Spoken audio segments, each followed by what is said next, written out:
Hello बच्चों, let's take a given question. The question says if internal resistance of a cell is proportional to current drawn from the cell, then the best representation of terminal potential difference of a cell with current drawn from cell will be. So चार option हमें given है.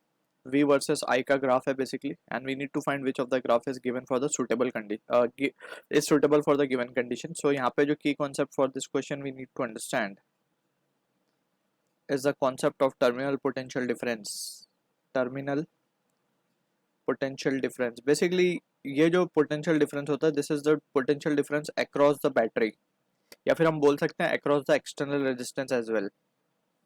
सो basically this is the potential difference across the battery और we can say external resistance. So अगर हम मान लें हमारे पास एक एक्सटर्नल रेजिस्टेंस है R and this is been connected to a battery source having EMF value E which is having an internal resistance small are.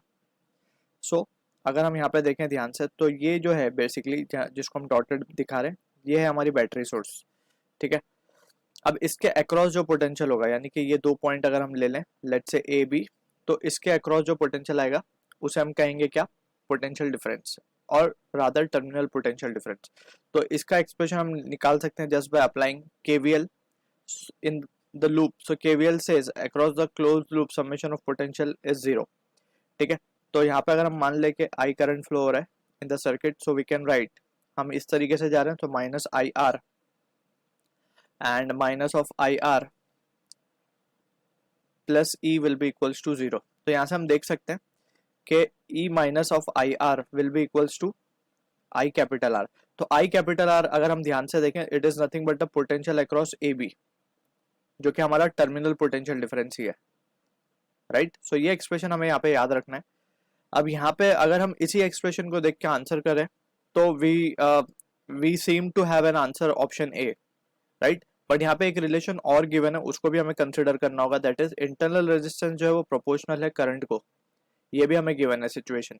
ठीक है ना, तो अब इस सिचुएशन के हिसाब से हम क्या लिख सकते हैं, R can be written as C into I. तो ये जो इक्वेशन हमें मिला है उसको हम क्या लिख सकते हैं, वी ए बी को हम वी लिख रहे हैं, that is the terminal potential difference हम मान लेते हैं इसको.